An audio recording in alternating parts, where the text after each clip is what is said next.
ఇక సిద్దిపేట నియోజకవర్గం మార్పు దిశగా నంగునూరు మండల ప్రజా ప్రతినిధులకు దిశానిర్దేశం చేశారు మాజీ మంత్రి ఎమ్మెల్యే హరీష్ రావు. అభివృద్ధి అంటే రోడ్లు, భవనాలు, మురికి కాలువలే కాదు, ప్రజల ఆరోగ్యం, వారి వ్యక్తిగత అవసరాలు తీర్చడం మన బాధ్యతని, ఒక ప్రజా ప్రతినిధిగా ప్రజల సర్వతోముఖాభివృద్ధికి పాటుపడాలన్నదే లక్ష్యమని, వారి ఆరోగ్యం, విద్య, జీవనోపాధి తీర్చడం మన గొప్ప పని అని, అందుకు మనవంతుగా బాధ్యతగా సిద్దిపేట అంటే అభివృద్ధి కాదు, సమాజ మార్పు సిద్దిపేట నుంచి నాంది పలకాలి అని, అందుకు కొన్ని అంశాలు నంగునూరు మండల ప్రజా ప్రతినిధులకు దిశానిర్దేశం చేశారు. నియోజకవర్గంలో ఆరోగ్య సిద్దిపేట, ప్లాస్టిక్ రహిత సిద్దిపేట, ప్రభుత్వ పాఠశాలలో ప్రత్యేక తరగతులు, ఇలా కొన్ని మార్పులు తేవాలి అని వారికి సూచించారు. ఆయన వచ్చినాక మళ్ళా తల్లనే చదివిపిస్తుంది, తండ్రినే చదివిపిస్తుండు, ట్యూషన్ అన్నా పెడుతున్నారు. మనం చదువుకున్న వాళ్ళమైతే ఉన్నది ఒక రూమే, అందులోనే వంట వండాలి పొయ్యి, అందులోనే టీవీ, అందులోనే ఫోను, అందులోనే పిల్లలు. ఏడకెళ్ళైతే చదువు. అందుకోసం ఏమనుకుంటున్నాం అంటే రోజు గవర్నమెంట్ స్కూళ్ళల్లో 4ంటికి స్కూల్ అయిపోయిన తర్వాత టిఫిన్ పెట్టుకుంటున్నా. ఆకలి అయితే పిల్లలకు మధ్యాహ్నం అన్నం పెడుతున్నాం. 4ంటికి టిఫిన్ పెట్టి ఒక అర్ధగంట సేపు ఆడిపించి 4:30కి చిన్నపిల్లలకు గంట, పెద్ద పిల్లలకు 2 గంటలు ఆన్నే చదివిపించి ఇంటికి పంపించమంటున్నా. పంపుదామా? ట్యూషన్ చేసిందామో పంపుతున్నాం. చేయాల్సిందేనా? సంచి మూలకేసిందంటే మళ్ళా పొద్దుగాల స్కూల్ పోయేటప్పుడే సంచిలో పడుతుంది. ఎందుకంటే అమ్మనేమో ఈ టీవీలో సీరియల్ చూడాలనే, ఆయననేమో మందు కొట్టాలనే. అంటే మొన్న సత్యసాయిబాబా ట్రస్ట్ వాళ్ళని అడిగినాం. వాళ్ళు ఒక 3 రూపాయలు ఇస్తామన్నారు. ఒక అబ్బాయికి ఒక రోజుకు, ఒక అమ్మాయికి 2 రూపాయలు గ్రామస్తులు ఇస్తే 5 రూపాయలతోని వాళ్ళకు 4ంటికి టిఫిన్ పెట్టి జర్ర అర్ధగంట సేపు గాలి అన్నట్టు బయట తిప్పి 4:30 నుంచి 7వ తరగతి పిల్లల్ని గంట సేపు చదువు చెప్పి పంపుతాం. 7 నుంచి 10వ తరగతి పిల్లలకు మాత్రం 6:30కి ఇంటికి తోలిస్తాం. ఆదివారం సెలవు. అయితే ఇది ఉన్న టీచర్లు చదువు చెప్తామంటే ఉన్న టీచర్ లేదు, మీ ఊర్లో ఎవరైనా రిటైర్డ్ టీచర్లు ఉన్నారు, మంచి వాళ్ళు ఉన్నారు, మేము సమయం ఇస్తాం చెప్తామంటే వాళ్ళని ఉపయోగించుకుంటాం.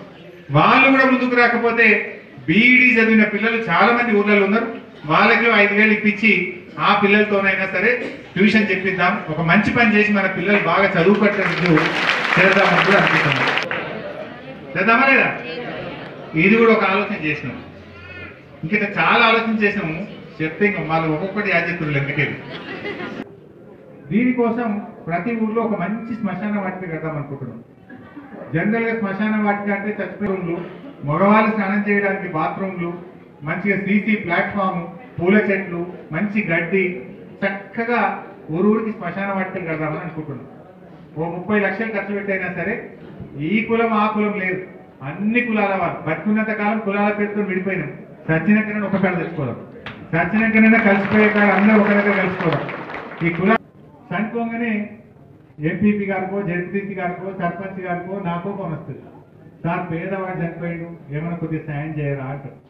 సరే అవకాశం ఉన్నప్పుడు 5,000 పంపుతాము, 10,000 పంపుతాము, ఏదైనా 3,000 4,000 సాయం చేస్తున్నాం. అంటే మేమేం ఆలోచించినాం, ఈ సాయం చేసుడు ఇది అంతకంటే కూడా అసలు చనిపోయిన తర్వాత ఒక మనిషి అంత్యక్రియల కోసం ఇబ్బంది పడే పరిస్థితిలో ఉంటే ఈ సమాజంలో మనం ఎట్లా కరెక్ట్ అవుతాం? ఇంత డబ్బులున్న వాళ్ళు ఉన్నారు, చదువుకున్న వాళ్ళు ఉన్నారు, కలిగిన వాళ్ళు ఉన్నారు. ఒక పేదవాడి అంత్యక్రియల కోసం ఇబ్బంది పడే పరిస్థితుల్లో ఉన్న మాత్రం తాగుడు మీద ఒకనాడు 10,000 దావత్ ఇస్తూ, 21 దినం అయితే ₹1,00,000 దావత్, ₹1,00,000 దావత్, ₹1,00,000 దావత్. బర్త్డే కూడా ఈ మధ్యలో 20,000 30,000.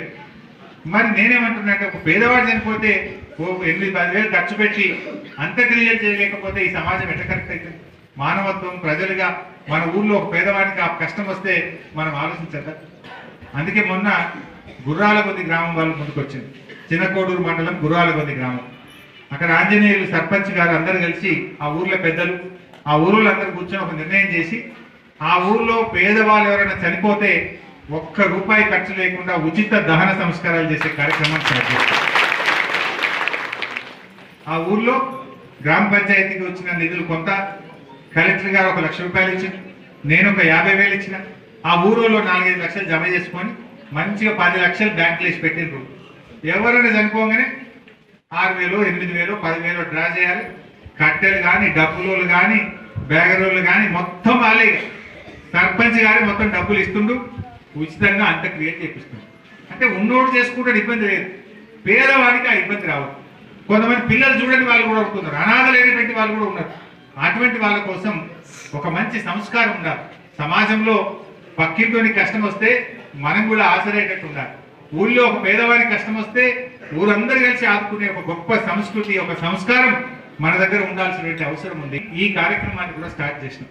ఇప్పుడు 2-3 ఊళ్ళు తయారైనవి ఉచిత దహన సంస్కారాలు చేసే కార్యక్రమం. మరి ఇక్కడ కూడా ఎన్ని ఊళ్ళు వస్తాయో, ముంగటికి వచ్చే ఊరుకు నేను ముంగటుంటా, ఎంతకైతే ఎంతకైతే. మేము సోమరిపోతులుగా ఉంటాం, మేము ఎందుకే ఉంటామంటే ఉన్నట్టయిగా నమస్కారం పెడతాం. ముందుకు రండి, మరి అందరికీ ఎవరు ముందుకు వస్తే వాళ్ళకి సహకరించి చేద్దాం. చేద్దామా అవుతా? నాకు తెలిసి నంగనూరులో అందరూ ముందుకు వస్తారు అనుకుంటున్నా.